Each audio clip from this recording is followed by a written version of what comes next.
అదే RTV app వార్తల్ని క్షణాల్లో చదివే అవకాశం ఉంటుంది. ఒక న్యూస్ పేపర్, ఒక టెలివిజన్ ఛానల్ మీ చేతుల్లో ఎప్పుడూ ఉంటాయి. కార్పొరేషన్ ఏమైనా ఆయన జాగీర్, ఆయన ఆఫీస్ అనుకుంటున్నాడా, సొంత బిల్డింగ్ అనుకుంటున్నాడా? Kadapa corporation mayor corporation office ఆయన జాగీర్ అనుకుంటున్నాడా? ఆయన సొంత ఇల్లు అనుకుంటా ఉన్నాడా?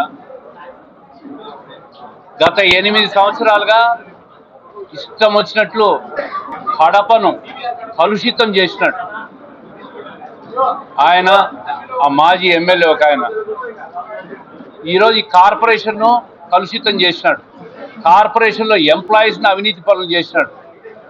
కంప్లీట్గా ఆంధ్రప్రదేశ్లో ఎన్ని కార్పొరేషన్లు ఉన్నాయో అన్ని కార్పొరేషన్లో వర్స్ట్ కార్పొరేషన్ ఏదైనా తయారైందంటే వైకాపా ప్రభుత్వంలో వైకాపా పార్టీకి సంబంధించిన కార్పొరేషన్. అది ఈ మేయర్ గారు, ఈ ఎమ్మెల్యే గారు, వీళ్ళిద్దరూ కలిసి సర్వనాశనం చేసినారు. ఈరోజు నువ్వు చేసిన అవినీతి ఈరోజు చూశారు. ఫ్లెక్సీలన్నీ ఆయన సొంత ఇల్లు అనుమతి లేకుండా నిర్మించింది చూసినారు. అంటే ఆయనకి ఏమైనా ఎగ్జంప్షనా? గత కార్పొరేషన్ అధికారులు కూడా ఏది కావాలంటే అది ఎగ్జంప్షన్ ఇచ్చినారు. ఎక్కడ చూసినా అవినీతి. సొంతంగా కాంట్రాక్ట్ చేసినట్టు. ఆ నాణ్యతలు ఒకసారి చెక్ చేస్తే ఇంజనీర్లు అందరూ ఇంటికి పోతారు. ఇప్పటికే ఇంజనీర్లు భయపడిపోతున్నారు.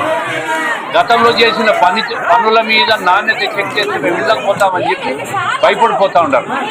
ఈ విధంగా కార్పొరేషన్లో ఉన్న ప్రతి ఉద్యోగిని, ప్రతి వ్యవస్థను కూడా చేతిలోకి తీసుకొని సర్వనాశనం చేసి ఈరోజు వాళ్ళు చేసిన అవినీతిని ప్రశ్నించేదానికి ఎమ్మెల్యే, ఆ పార్టీలో ఉన్న కార్పొరేటర్లు అసహించుకొని మా దగ్గరికి వస్తే ఈరోజు వాళ్ళందరి మీద అవమానపరిచే విధంగా, ముఖ్యంగా మహిళలను అవమానం పరిచే విధంగా ప్రవర్తించినారు.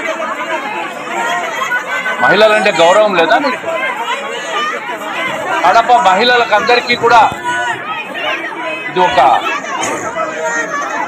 దిక్సూచి లాంటిది. ఇటువంటి నాయకుల్ని ఎన్నుకుంటే మహిళలకు నగరంలో ఏ విధంగా గౌరవం ఉంటుందనే దానికి ఈరోజు జరిగిన కార్పొరేషన్లో ఆ మేయర్ ప్రవర్తించిన తీరే నిదర్శనం. ఏది ఏమైనా కడప కార్పొరేషన్ కడప అభివృద్ధి కోసం కట్టుబడి ఉంది. ఎమ్మెల్యే కట్టుబడి ఉంది. దానికోసం నిరంతర పోరాటం చేస్తాం. తాగునీటి విషయంలో ఆమె చేసిన పోరాటం మీరందరూ చూశారు. గబ్బు నీళ్ళు వస్తున్నాయని ప్రజలు చెప్తా ఉంటే నీటి సమస్య ఎక్కడుందని మాట్లాడేదానికి వాళ్ళకి నోరెట్లా వచ్చిందని చెప్పి నేను అడుగుతాను. మీ కార్పొరేటర్లే మాట్లాడుతూ ఉన్నారు నీటి సమస్య ఉందని. మీకు కళ్ళు పోయినాయా?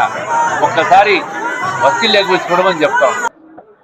అవి చెయ్యరు. కానీ ఈరోజు ఒక మహిళను అవమానించేదానికి, ఏ రోజు మహిళా కార్పొరేటర్లను ఒక్కరోజు కూడా గౌరవించని ఈ మేయరు ఈరోజు వాళ్ళ ఇండ్లకు పోయి ఆ మహిళా కార్పొరేటర్లను తన బండిలో ఎక్కించుకొని పోయినాడు.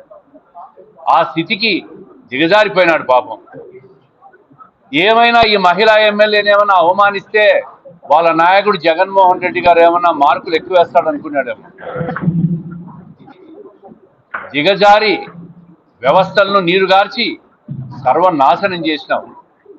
నువ్వు చేసిన అవినీతికి రేపు మా కార్పొరేటర్లను ఏదైతే వీళ్ళు ఒక మంచి ప్రభుత్వాన్ని ప్రోత్సహిస్తూ మంచి ప్రభుత్వం కోసం, ప్రజల కోసం పనిచేసే ప్రభుత్వాన్ని చూసి మా పార్టీలో చేరారో వాళ్ళను నువ్వు రాజీనామా చేయమంటున్నావు. వాళ్ళు ఓడిపోతారని మాట్లాడుతున్నావు. మీరు కూడా రాజీనామా చేయండి, వాళ్ళతో రాజీనామా చేసి. మరిన్ని వీడియోస్ కోసం ఛానల్ ని సబ్స్క్రైబ్ చేయండి. లేటెస్ట్ అప్డేట్స్ కోసం వాట్సాప్ ఛానల్ ని ఫాలో చేయండి. అండ్ లింక్ డిస్క్రిప్షన్ లో ఉంది.